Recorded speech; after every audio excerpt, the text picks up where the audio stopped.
အားလုံးလာပါလို့ကျွန်တော်ဒီပိုင်းရှိပိုးဝင်ဒီပိုင်းရှိ channel နဲ့ကြည့်တော့ပါလို့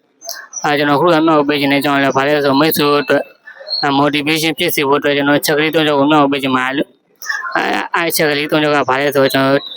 တီတူအားဆိုချက်ကလေး3ချက်ပဲဖြစ်ပါလို့တီဆိုကကျွန်တော်ထွေးမနေ့မိုးလင်းလာလို့ရှိရင်ကျွန်တော်ထွေးရမယ်မန်တေရော physical ရောစိတ်ပိုင်းဆိုင်ရာရောကျွန်တော်ကိုယ်ပိုင်းဆိုင်ရာရောကျွန်တော်ထွေးဖို့လိုပါလို့ဟိုမှာbody နဲ့ပတ်သက်လို့ရှိရင်ကျွန်တော်ထွေးရမှာဆိုတော့ exercise လေ့ကျင့်ခန်းလုပ်ထားလို့ဘာလို့ပေါ့အဲ့လိုထွေးရမယ်ကျွန်တော် mental နဲ့ပတ်သက်လို့ရှိရင်ကျွန်တော် meditation ပေါ့တရားထိုင်တာလို့အဲ့လိုပေါ့mental နဲ့ပတ်သက်လို့ရှိရင်ထွေးရမယ်နံပါတ်1ချက်ကိုကျွန်တော်ထွေးရမယ်နံပါတ်2ချက်ကိုကျွန်တော်အလုပ်လုပ်မယ်ပေါ့အလုပ်လုပ်မယ်အလုပ်လုပ်ပြီးတော့လို့ရှိရင်ကျွန်တော်နံပါတ်3ချက်ကတော့အားပေါ့အားဆိုတော့ကျွန်တော်ညနေအလုပ်လုပ်ပြီးတော့လို့ရှိရင်အား recharge ကျွန်တော်ပြန်ပြီးတော့အားဖြည့်ဖို့လိုရဲ့အားဖြည့်ဖို့လိုရဲ့ပေါ့အဲ့ကြောင့်မို့ကျွန်တော်ကိုမြောက်ပြီးမိတ်ဆွေတို့ motivation ဖြစ်စေဖို့အချက်ကလေး3ချက်ကလည်းကြိုးရှိမယ်ကျွန်တော်ယုံကြည်ပါတယ်ပြန်ပြီးနေ့ရှောင်းမယ်ဆိုလို့ရှိရင်ကျွန်တော်မနက်စောစောမှာကျွန်တော် mental ရော physical ရောထွေးရမယ်